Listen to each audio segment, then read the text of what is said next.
Viewers around the world marvel at classic wildlife films. It's a primal connection. People everywhere respond to nature. Yet most of these shows don't mention a hard truth. These magnificent creatures live on the brink of extinction.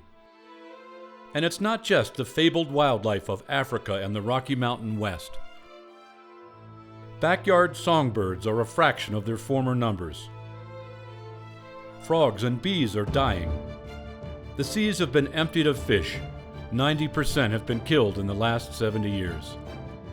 Half of the coral reefs are dead, and with them, a myriad of life. The rate at which extinction is happening today puts it smack in the middle of one of the great extinctions that have periodically hit this planet.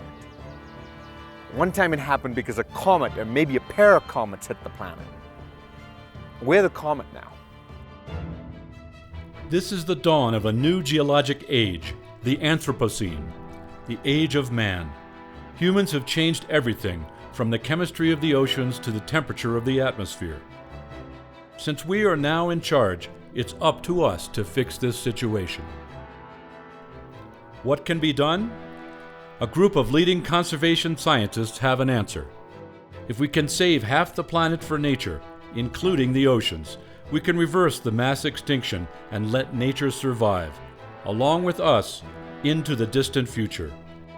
It's called Nature Needs Half. Nature Needs Half is a vision for the world in which humanity comes to live in harmony with the rest of nature by protecting at least half of the world in an interconnected way. Humanity depends on the bounty of nature to survive. Our food, fresh water, and oxygen are provided by a healthy environment. These are ecosystem services, and no one can live without them. Nature Needs Half is really about protecting enough of the planet that we can save the biodiversity on one hand and protect the ecosystem services we need for a livable planet on the other hand. It's a bold idea, an ambitious proposition, but it can be done. The first time that you raise the idea of nature needs half, the common response is, that sounds preposterous, or that's impossible. We'll never get to half protected. But if we take it ecoregion by ecoregion and look at it from that perspective, we can see that we've already had dramatic success. 10% of the world's most critical landscapes are already preserved. With the unprotected natural areas that still exist, a majority of the ecoregions on Earth could reach 50% protection. Protecting lands, seas, and forests is also the quickest and most economical way to fight climate change. Tropical forests and oceans are the lungs of the planet, where CO2 is turned into life-giving oxygen. At the Rio Earth Summit of 1992, the twin threats of climate change and the loss of biodiversity were addressed.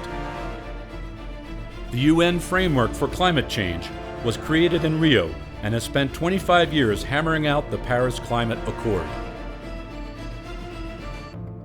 Maybe it's time for a global deal for nature, a Paris Accord for biodiversity.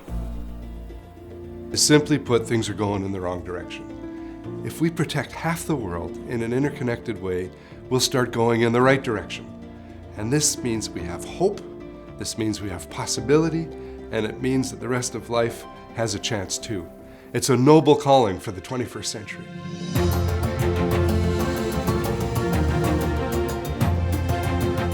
I want to grow up on a planet that's rich with life, from elephants to coral reefs. We must give nature what she needs, 50-50. It's a fair deal.